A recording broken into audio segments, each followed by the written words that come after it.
morning and welcome. Good morning. My name is Mike Frankum and I serve on your fellowship board. I want to thank you all for being here today and extend a special welcome to any visitors who are with us. If you'd like more information about the fellowship, please visit the welcome table out here in the fireside room or sign the virtual guest book at uufames.org/guestbook. Whether joining us from home or here in the fellowship hall, we invite you to, that's right. Wherever you're joining us, welcome. We invite you to stay after the service for a coffee fellowship and introduce yourself and join in conversation with others. If you haven't yet told us your favorite hymns, please do. We'd like to include more in the planning of Sunday services, so stop by the table in the fireside room there as well, or you can email Ginny Molgard with favorite hymns if you'd like to sing. The board has started making phone calls to gather your ideas for who you would like to see serve on our ministerial search committee. I had many great conversations yesterday with various of you. We can't stress enough how important it is for us to hear your input. And we're calling every household, so please be sure to answer your phones and return our messages as soon as possible. Thank you. So on behalf of this caring, nurturing congregation, I welcome each and every one of you to this sacred space. Here we invite you into an experience of transformation, hope, renewal, and connections, which may inspire you to understand life in new ways. Thank you for joining us today.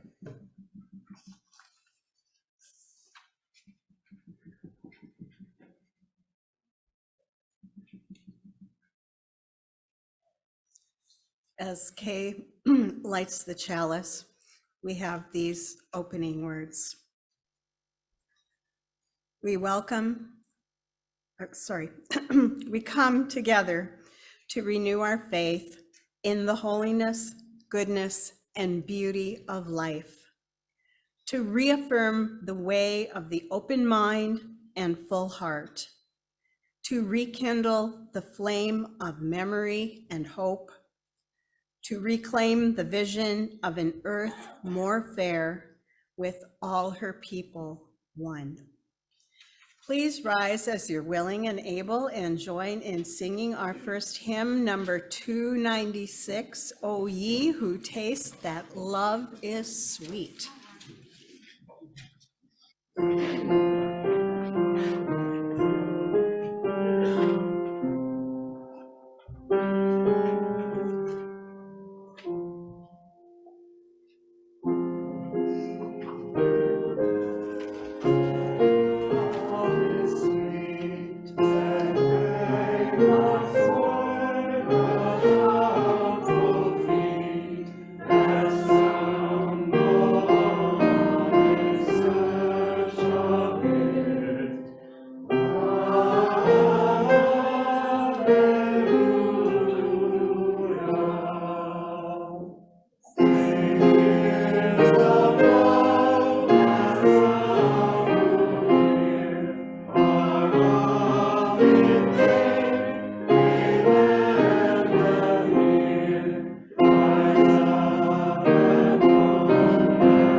Good morning. Time for all ages today. We have a lovely story of Hello, My Name is Octicorn by Kevin Diller and Justin Lowe. Hi everyone, I'm Octi. What? Haven't you ever seen an octicorn before? We're half octopus and half unicorn. My dad was a unicorn, mom's an octopus, so okay, maybe we're kind of rare. Not like the unicorn side of my family, which you see everywhere. Personally, I don't get why people like unicorns so much. I mean, even just the name, unicorn. Shouldn't it be unihorn? Where does the corn come from? Plus, if you ask me, unicorns are a little full of themselves. But back to me. People always ask how I came to be an octicorn and how my parents met. I think it was a costume party. Or maybe a personal ad? I don't know. As far as I know, I'm the only octicorn there is, which sometimes makes it hard to fit in on land or at sea. And when you don't fit in, you don't get invited to a lot of parties. Which is too bad, because octicorns are lots of fun at parties. For one thing, we can juggle like nobody's business. And for another, we are quite good at certain games, like ring toss. And if it happens to be a pool party, octicorns are great at water sports, even if there is an occasional beach ball incident. Or if you're not having a pool party, here's why you should still think about having an octicorn for a friend. Octicorns are good at lots of sports. We're also terrific dancers. Octicorns are excellent swimmers, but what I really want is a jet ski. Octicorns love s'mores and recess too, even if it can get a bit tricky sometimes. Our favorite color is blue, like sky blue or sea blue or cotton candy blue. Sometimes octicorns feel blue too. But octicorns are extra good at hugging, which usually makes everything better. Octicorn hug, anyone? And if you're wondering what to serve an octicorn for lunch, we love plankton, fresh clover, and also cupcakes. But who doesn't love cupcakes? Right. I know I look different than everyone else, but that's okay, because in the end, we all want the same things: cupcakes, friends, and a jet ski. So, will you be my friend? I'm awaiting your reply. Love, Octi. So, if you'll join me in singing our kids to the large group today with this little light of mine. I'm gonna let it shine, this little light of mine. I'm gonna let it shine, this little light of mine. I'm gonna let it shine, let it shine, let it shine, let it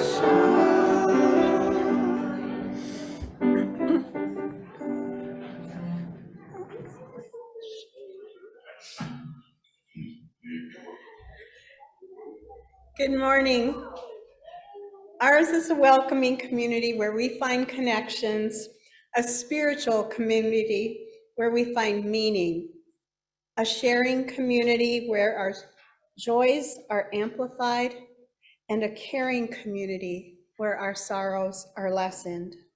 It's a tradition to take this time in our service to share our joys and sorrows and acknowledge the mutual support of our community. It's a time for sharing, not a time for announcements.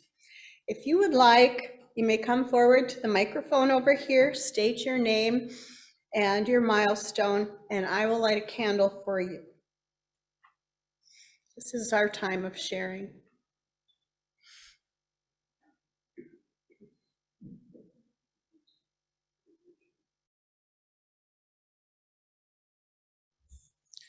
I'll light one last candle for those milestones that were spoken, those names that we've heard, and for the milestones that we hold within our hearts.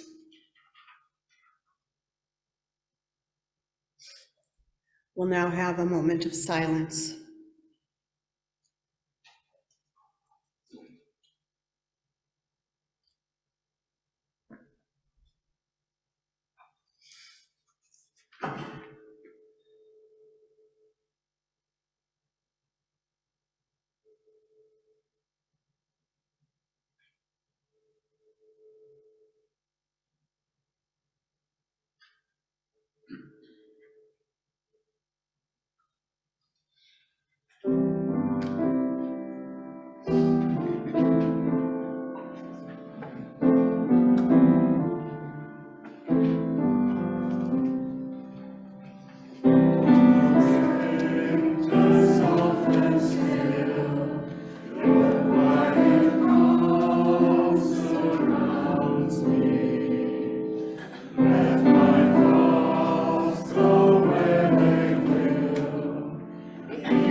The reading is by Fiona McCarthy, a biographer of William Morris, our subject today.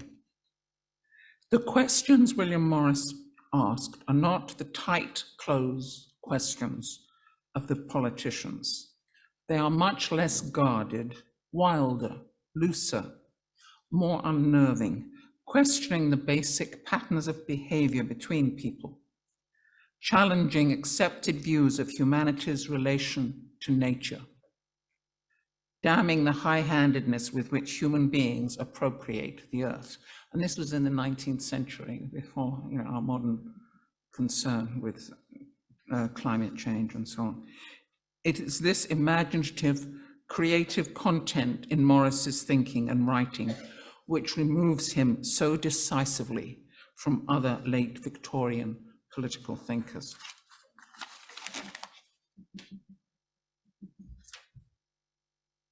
We'll now give and receive the offering.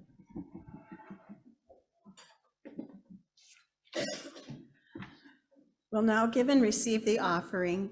Please know that this morning, half of the non-pledge offering will be donated to Youth and Shelter Services Ember Campus Project. This new recovery campus near Cambridge will be a location in a serene, nature-based setting and provide crisis stabilization, emergency shelter, and residential addiction treatment for youth. The other half of our offering will serve to support programs here in the fellowship that make this a community of transformation. We'll pass the basket here in Fellowship Hall. And for those at home, you can visit uufames.org/give to give your contribution today. If you are visiting today, please know that your presence is gift enough.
There he is.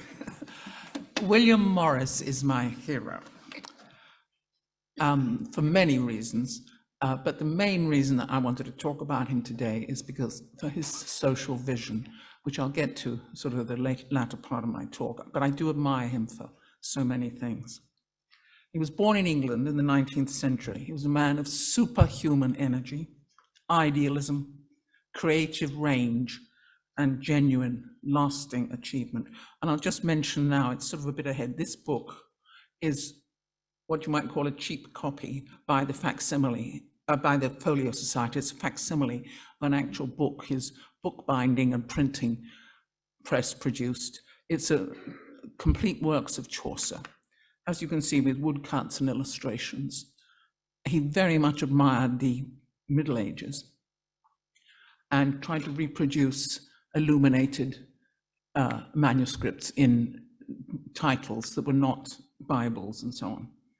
So that's the complete works of Chaucer. It cost me several $100s, but if it was a genuine William Morris and not just a facsimile, it would have been probably hundreds of thousands. Okay, William Morris, I keep wanting to call him Williams for some reason. He was incredibly hardworking. When Morris was dying at the age of 62, one of his doctors said that the cause of his death was, quote, simply being William Morris and having done more work than most 10 men, unquote. At the time of his death, Morris was a respected poet, very respected, much more than he is today, actually. He had been offered the post of poet laureate after the death of Alfred Lord Tennyson. In England, the post of poet laureate is a lifetime appointment, and he was offered it after Tennyson, and he turned it down. He had also been offered the honorary position of Professor of Poetry at Oxford University, a huge honor, which he again turned down. He was a novelist who broke genre boundaries and created new forms of prose fiction. He broke new grounds with fantasy fiction that later influenced Tolkien, the Lord of the Rings, and C.S. Lewis, the Narnia books.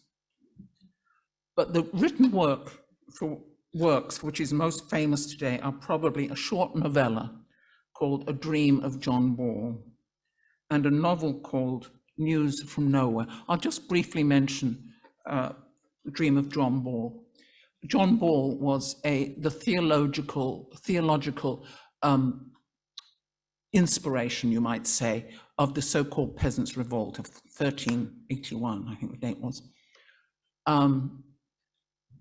He happened to be in prison. It's called the Peasants' Revolt, which is a misnomer. They weren't all peasants by any means. He happened to be in prison when it should be called really the Great Revolt of 1381. He was in prison for his sermons, which were considered too rabble-rousing. When the revolt happened, they busted him out of jail. Anyway, so this is A Dream of John Ball that Morris wrote. I won't say much more about it now. And a novel called News from Nowhere. Nowhere, of course, is a direct translation of the word utopia. Well, utopia, depending on how it's spelled, could mean good place or no place. So it's a utopian novel, a utopian fiction which describes an idealized London and the surrounding countryside in the year 2090. So we're not there yet, maybe we'll get there. This work gives the best insight, I think, into Morris's idealism and his social vision. And I'll get to that later. I'll say more about that later, but first I want to talk some about his other achievements. He was a painter. Okay, here's one of his paintings. The model is a woman called Jane Burden, at least that was her name when he met her and painted her. He belonged to the second generation of a group of painters and artists that are called the Pre-Raphaelite Brotherhood. They had a habit of finding beautiful women in shops and things like that and saying, oh, I found a stunner, and asking them if they would be models for them. And Jane Burden, I forget exactly how they met her, but she was something like that. Anyway, William Morris was painting her, and the story goes that he threw down his brushes and said, "I can't paint, but I love you." And she became his wife. So that is his wife, Janie. She was always called Janie Morris. And the painting, it's sometimes miscalled Guinevere. It in fact is called La Belle Iseult, of Tristan and Isolde, or Iseult. The Victorians would have thought that was very suggestive because she's standing beside a rumpled bed. He was a translator. He became fascinated with the literature of Iceland and the Norse sagas. He made 2 trips to Iceland, mountain climbing and touring on horseback. He studied the language and translated the Volsunga saga and wrote a poem of his own based on it called The Song of Sigurd the Volsung. He came to be viewed at the time as an expert on Nordic literature and culture. He was a book designer and printer. He ran a publishing house, the Kelmscott Press, which is named after his house. Well, he had 2 houses, a townhouse, Kelmscott House, and a country house, Kelmscott Manor, and then the press was called the Kelmscott Press, which produced beautifully bound and illustrated books.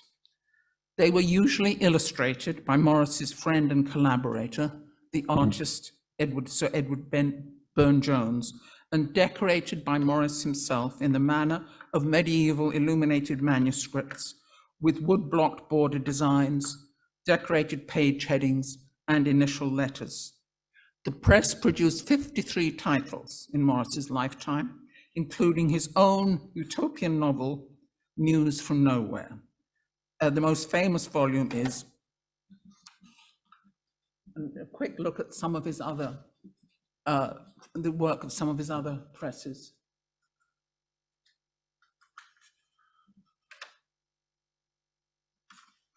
Get to that in a minute.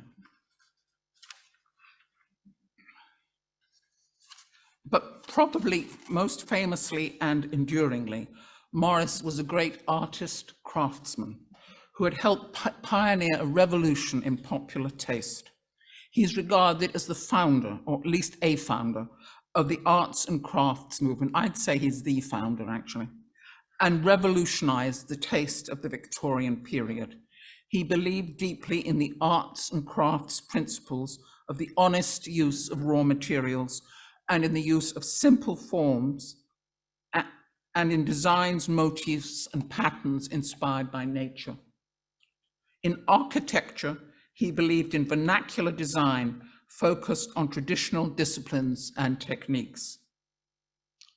He ran a successful decorating and manufacturing business, Morris and Company, that became the best-known decorating business in Victorian Britain, and he kept a very fashionable retail store in central London that sold wallpapers, carpets, textiles, including tapestries and embroidered hangings, as well as furniture. He started the production of furniture and tapestries when looking for furnishings for his own house, where he lived with Janie Burden, Janie Morris, the Red House. And this is a picture of the Red House that he specially commissioned and had built after he married Janie Burden, Janie Morris. He couldn't find any furnishings that satisfied him, so he recruited friends and craftspeople to help him make his own. And they collaborated with the guiding principle and overarching belief that guided all Morris's work, that teamwork builds creativity. Now, the chief architect for this house is a man called Philip Webb, who was a friend of Morris's. Morris himself contributed greatly to the design. He had, in fact, before he took up all these other things that he was doing, he had, in fact, been studying architecture, and that's how he met Philip Webb. This was a house he loved very much. It was on a pretty large site, and the initial idea was that people he was collaborating with, like his friend Edward Burne-Jones, the man that did the illustrations in this book, would set up his family on another house on the land, and they could set up their workshops and their joint work and projects there. However, Edward Burne-Jones didn't, Sir Edward Burne-Jones, although he was a sir and he was highly regarded, he came to be highly regarded for his paintings and work, probably, well, he's certainly better known today than William Morris, I'd say in many ways. He didn't have the funds to do that. So Morris, in fact, only lived in this house for 6 years. And then he moved to a different house. Oh, excuse me, this is just a picture of his married life. These are his him with his two daughters. May, her name was Mary, really. She was called May. May and Jenny. As you can see, it was a very affectionate relationship. And one of the daughters said when she grew up, I had an idyllic childhood. This cartoon is by his friend Burne-Jones. As you can see, it's a very affectionate cartoon. In the process of furnishing his own house, he reinvented several industries or rediscovered and recreated them, experimenting with furniture making, textile production, tapestry, weaving, and other crafts, embroidery. This was the start. There's still a famous society of women embroiderers that do, I don't know, elaborate embroidery, I suppose, for churches and things. And it sort of started around this time. He united aesthetic and technological innovation and innovation and, well, it was innovation in the sense it was new at that time, but it was harking back to earlier methods, and built a universally recognizable brand. It's still, the Morris designs now, they were bought out eventually by Sanderson, the wallpaper company. You can still buy Morris wallpapers and textiles. He introduced a weaving technique, or reintroduced, I should say, a weaving technique known as high warp weaving that had lapsed in England. And there were several reasons for that, sort of technical reasons, which I won't go into. One of which was, it was pleasanter for the weavers to do it that way too. In developing these industries, Morris was absolutely hands-on. Whoops. Oh, sorry, I'll go back and talk about this one. Yeah, this is the house that William Morris moved into after he moved out of the Red House. It was reachable by the Thames. They made a trip once, he and his friends, from his London house to this house, Kelmscott Manor. He had a long lease on this house. As you can see, it's a 16th, 17th century old manor house. And instead of having Edward Burne-Jones and his family living there, he had another friend and collaborator, Dante Gabriel Rossetti, the poet and painter, lived in this house also with his family. Okay, as I say, in developing these industries, Morris was absolutely hands-on. This is another cartoon of him weaving, practicing weaving. He practiced all these things himself, he experimented, and then he taught other people how to do it. He learned different weaving and embroidery techniques from scratch himself, so that he could teach these forgotten crafts to others and thus revive the ancient arts of tapestry making. He experimented himself with woodblock printing and carving woodblocks. Woodblock printing was used in his book production and also wallpaper production. His wallpapers and some textiles were printed by hand using carved wood blocks and natural dyes pressed down with a foot-operated weight. He hated synthetic aniline dyes, which were in use at the time, and reverted to natural vegetable dyes with, for example, walnut shells and roots for brown, madder for red, and indigo for blue. He developed these dyes himself, and for a while he'd go around, his hands would be permanently stained with dyes while he was experimenting. One of the women who worked on Morris's embroideries had this to say about the colors that Morris produced. There was a peculiar beauty in his dyeing that no one else in modern times ever attained to. He used to get a marvelous play of color in them. The amethyst, notice she's using the past tense here, and I'll tell you why. The amethyst had flushings of red. His gold, when spread out in large, rich hanks, looked like the sunset sky. When he ceased to dye with his own hands, I felt the difference. And there he is, as I say, hands-on. His firm, Morris and Company, took commissions for stained glass, mostly for churches, but they also took commissions for stained glass in private houses. In fact, the early reputation of Morris's firm was established largely through its stained glass and church decoration at a time of religious and architectural revivalism, when many old churches were being renovated and new churches were being built and decorated. Okay, on the left there is, I forget which church it is actually, but that's a stained glass window from his company. And talking of collaboration, different people did different parts of this, designed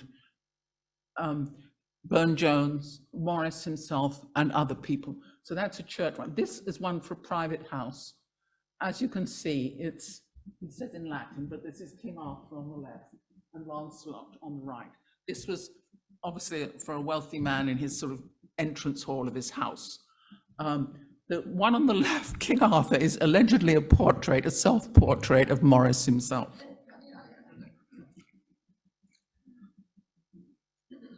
This is some of the carving. This is a small, I suppose you really call it a chapel. It's a chapel at one of the colleges at Oxford, Harris Manchester College, it's called. We happened to go there, Stan and I happened to go there because they had a conference on religion and literature. And this is a William Morris work here, the carving you see there. And also, you see the organ pipes, decorated organ pipes. So that's William Morris Chapel. Well, it's a chapel by William Morris. It's not called William Morris Chapel. It's called Harris Manchester College Chapel. Now, this is another cartoon of Morris by Dante Gabriel Rossetti. I think I've looked at a lot of cartoons by both Burne-Jones and Dante Gabriel Rossetti, and I think Dante Gabriel's have a little more of an edge of malice to them than the Burne-Jones one. But anyway, it's a good cartoon. I'll explain what's going on here. Morris soon realized the danger of wholesale, careless restoration of ancient buildings. When he saw some fake pseudo-Gothic carvings in a cathedral, he burst out, "Why, I could carve them better with my teeth." And going back to that, I think you can believe him with that one. And he wrote, "It is not so much a question of whether we are to have old buildings or not, as to whether they are to be old or sham old." And actually, I should mention, I discovered quite late in life that the church where my parents are buried has got William Morris designs all over the walls. I'd never noticed them before because the lighting was so bad, but they were authenticated, and when they realized they were William Morris designs, they lit up the church walls, and now it's very obvious because they have light shining up on them. I was so thrilled when I discovered this, and I came home to tell my sister and brother-in-law. They didn't know what all the excitement was about. William Morris, who's William Morris? Anyway, because he was worried about this fake restoration, he became a founding member and secretary of the Society for Protection of Ancient Buildings, which proved to be very successful in saving old buildings from careless alteration and so-called restoration. And he was absolutely authentic and honest in this, even when it affected his own bottom line. In 1877, his firm sent out a circular announcing that it would no longer supply stained glass windows for medieval buildings that were subject to restoration or improvement. The only exceptions would be churches that already had examples of his firm's work, or buildings that were not considered, quote, monuments of ancient art, unquote. And there was a continuing decline in commissions after this. So here we begin to get a glimpse of the sort of contradictions and difficulties in Morris's life and in his many different enterprises. He united many apparent contradictions in a single vision, and that's what this cartoon is about. As you can see, it says the bard, the poet, that's where he is with his poet's lyre, and the petty tradesman. As I say, that's a slightly unkind, slightly satirical cartoon by Dante Gabriel Rossetti. So, but he did unite many contradictions. He was an egalitarian and a socialist, but also an entrepreneur and a highly successful businessman. He was a deeply passionate social reformer and an early environmentalist, but he was also a traditionalist. As I say, he was in love with the Middle Ages. A lot of the furniture in his house was ancient furniture, plus his own designs and so on. William Morris, as I said, was born in 1834. In other words, he was a Victorian at a time of rapid industrialization, technological growth, and fussiness and clutter in home furnishings and in personal dress. He changed all that. When you think of how people, or women particularly, dressed in Edwardian times compared to how they dressed in Victorian times, you can see immediately the change in personal dress by the end of the Victorian era. And a lot of that was due to Morris and his friends. And as regards women's dress, you know, the women in the pre-Raphaelite Brotherhood and the wives and models of the painters. Probably his most famous saying is, "Have nothing in your home which you do not know to be useful or believe to be beautiful." He also said, "Unless people care about carrying on their business without making the world hideous, how can they care about art?" Okay, here you can see you just look up William Morris online and you can see loads of his designs. They might look kind of fussy actually, at least the ones I've seen online. Remember, most of those are probably meant to be textile designs, and so they will be hanging in folds. The one on the bottom right there is less fussy. But here you can see on the left, this is a room furnished with William Morris designs in the hangings and the wallpaper. And as you can see, I don't think it looks fussy at all. It blends, you get a beautiful layered effect, I think.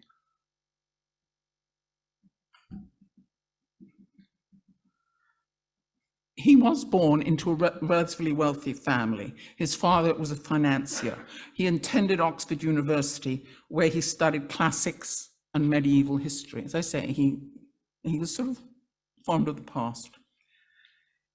It was at Oxford that he met his lifelong friend and collaborator, the artist Edward Burne-Jones, later Sir Edward Burne-Jones. At the end of their first year at Oxford, Burne described Morris as follows: "He's one of the cleverest fellows I know. He's full of enthusiasm for things holy and beautiful and true. And what is rarest, of the exquisite perception and judgment in them. For myself, he has tinged my whole inner being with the beauty of his friendship." Morris himself didn't become a socialist until he was 50. And as he writes himself, it was mainly his hatred of the ugliness of industrialized capitalism that drove him to it.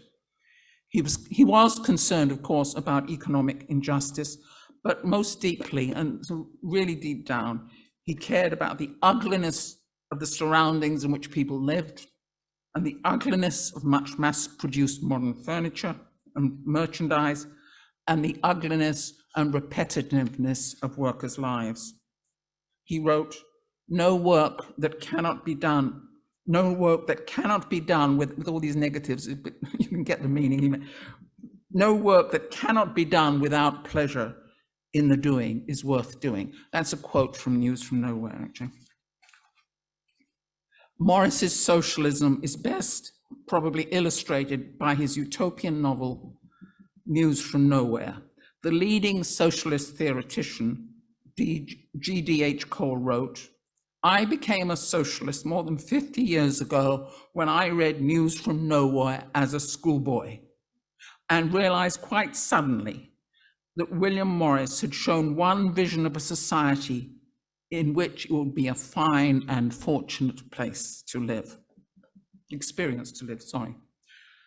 The novel is a dream vision in which the narrator, William, wakes up one morning in his London home, Morris's own home, to find that he had somehow been transported to the year 2090.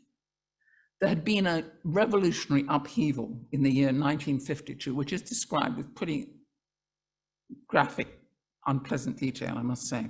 And the whole society has been transformed. Everyone he speaks to calls him neighbor or guest. He has trouble explaining why he's there, because he's from the past, of course. And they explain the present state of the world to him. So he's usually, sometimes when you read about this novel, they talk as if his name is William Guest. He's just called William, actually, but people call him Guest because he's a guest in their society. Sometimes they say he's maybe from another planet, but he obviously knows a lot about how things used to be, so they're puzzled by him. Everyone calls him neighbor or guest as they explain the present state of the world to him. After exploring his immediate neighborhood, William the Guest takes a guided trip down the River Thames, investigating the society as a whole and ending at a beautiful old 17th century manor house, which was in fact Morris's own country house. And here's another picture of Kelmscott House. This is from the frontispiece of News from Nowhere, or the beginning of it. As you can see, this is a picture, it says, of the old house by the Thames, to which the people of this story went. Hereafter follows the book itself, which is called News from Nowhere. An Epoch of Rest is written by William Morris. An Epoch of Rest. This is from a man hardly ever rested.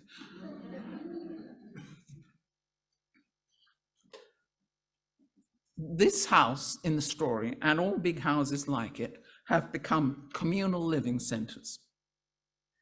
Quote, more like colleges than ordinary houses as they used to be, unquote. Factories, quote, for the making of things that nobody wants, which was the chief business of the 19th century, unquote, have vanished. The knowledge of what products are really needed has been reached slowly and carefully. This is one of the most difficult things, what we really need. The population is the same as it was in Morris's time, but it is spread about. Quote, the necessary dwellings, sheds, and workshops are scattered up and down the country, unquote, and areas of wild country and wild nature in between. Quote, for we should be ashamed of ourselves if we allow the making of goods to carry with it the appearance even of desolation and misery. All work is now pleasurable, and everyone has freedom to produce what he does best. And they sort of switch, oh, I'm not going to do this anymore. I think it's nice whether I'll go and help with the haymaking, and so on. It's a no money economy. People just take what they want. And people do work, and create for the pleasure of doing it. The main fear is running out of work to do. There is no parliament in the old sense. This is a nice satirical touch. The Houses of Parliament are still there, but they're used for storing manure. And if you want manure, you can go and get it, for your land and so on. The small-scale localized government. He goes into great detail about this. He'd obviously thought deeply about this. And if you've ever studied about how to reach consensus in a fairly large group, obviously Morris knew what he was doing. There's great detail about how these small little communities up and down the river reach consensus. There's no police force. He would have believed absolutely in defunding the police. That doesn't mean people run wild. They believed in what we'd call restorative justice. You know, and we've had talks here about restorative justice. That was the method. Now, how many people here does the name Clement Attlee mean anything to? Not many. Yeah, older people. Yeah, he was the Prime Minister of England after the Second World War. Now, quite a few Americans have asked me, how, you know, I can't understand this. How was it after people were so grateful, people in England were so grateful to Churchill after the Second World War, that they didn't have him as Prime Minister again? Well, they were grateful, but they said now is the time for change. And a Labour government came in, and the head of the Labour government was Clement Attlee. So Clement Attlee was the Prime Minister after the Second World War. And this is the time when Britain got their National Health Service and many other reforms, which they still love today. Clement Attlee, the Labour Party Prime Minister of England after World War II, once wrote to a friend, quote, I was telling a group of foreign socialists, I wonder where they were from, I was telling a group of foreign socialists the other day how much more William Morris meant to us than Karl Marx. Morris produced a socialist newspaper and gave talks on street corners and working men's clubs across England and Scotland. And many of his friends were totally ashamed of this. They said he's cheapening himself, and how can he do this? Anyway, on one occasion he got in trouble, he got in a tussle with the police. His side of the story was the police were pushing people around, and so he pushed back, just with his body. So he was in front of the magistrate. The magistrate didn't know who he was. As soon as he realized who he was, he said, I'm going to let you off. Morris said, there's nothing to let me off from. I didn't do anything. And the magistrate said, I'll let you off. Anyway, after that, this cartoon appeared. It wasn't by any of Morris's friends. It was by, you know, newspaper cartoonists. The attitude of the police. That's William Morris having his shoes polished by a policeman. Because, you know, the magistrate was so, Morris and his tussle with the police was let off because he was William Morris. At least that's the implication. And you see he's holding banners saying the earthly paradox. That's a satire on one of his most popular books called The Earthly Paradise, which is a collection of, it's sort of a collection of old folk tales told in verse. Morris, as if he didn't have enough to do, he produced a socialist newspaper, and, oh, I said that, he gave talks on street corners, etc.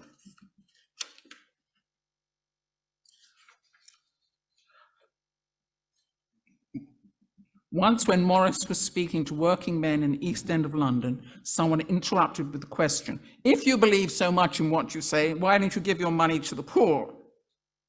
And we have his reply, or his alleged reply. Obviously, someone was taking notes there. We know who it was. Someone was taking notes. His off-the-cuff reply. And often his off-the-cuff replies were better than his speeches. He replied, I started in business for myself over 30 years ago. I am as rich now as when I began, despite my ability and industry. I have paid my men good wages, better indeed than they could get anywhere else. Absolutely true. I have taught them to make beautiful things, and some of the work that has passed through our hands will last even after our bones are mingled with dust. Also absolutely true. He went on, I have treated my workmen not as an employer, but as a comrade. I'm not a rich man. Well, he wasn't excessively rich, really. I mean, he had two big houses, but... And even if I were to give all my money away, what good would that do? The poor would be just as poor, the rich perhaps a little more rich, for my wealth would finally get into their hands. If Rothschild gave away his millions tomorrow, the same problems would confront us the day after. Morris, of course, has been proved right about the abiding value of the beautiful things he created in his workshops and publishing house. And today they probably are prized. Today these things are prized as masterpieces, including, of course, the original of this. Do any of you know the Hotel Patty in Perry, Iowa? Yeah, it's a lovely hotel. There's not much else in Perry except that. Its mission is to honor craftsmanship and preserve history, and it features individually themed and decorated rooms. It has a guest room dedicated to William Morris. And I must say, my lovely husband, Stan, said he had a surprise for me. We were going to stay in this place, and we arrived in this hotel, in this little hick town, and what's this? And we went into this room, and I said, it's a William Morris room. It was a surprise. I didn't realize, this is before I bought this book, I didn't realize that I was always going on about William Morris. But Stan, I must have been, because Stan remembered, and he didn't.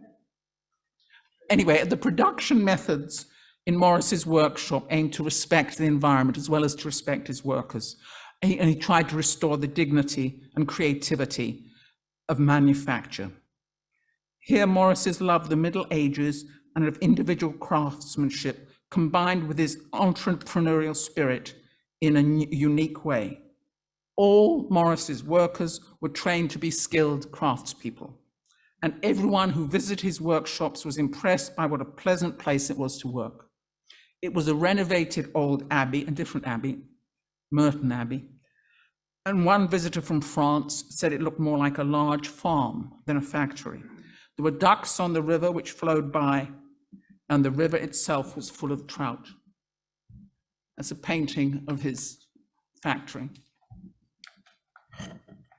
Another visitor to the tapestry room said, quote, the room is full of sunlight and color, with long rows of windows looking close upon the bright, shining river.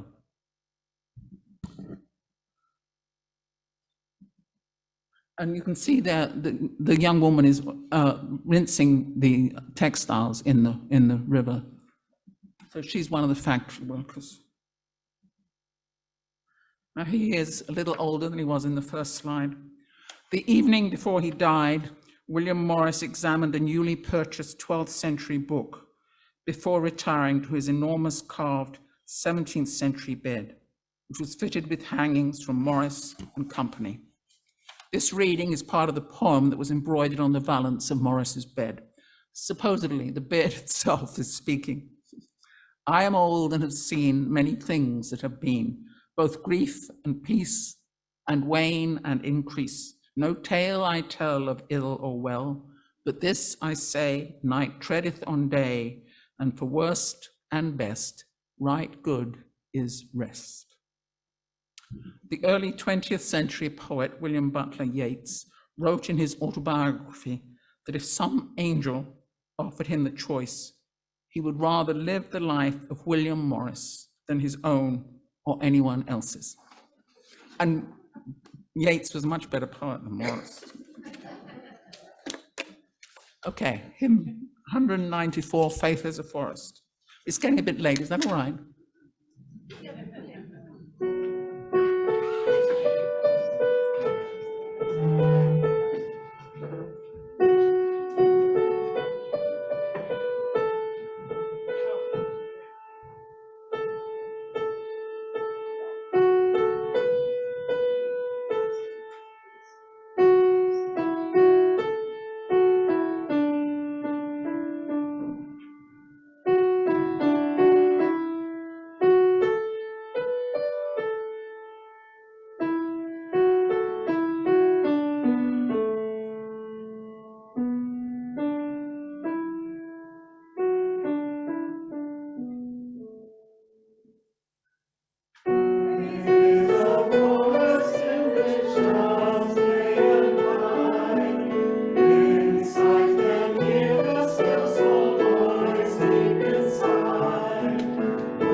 The Society of the Future by William Morris.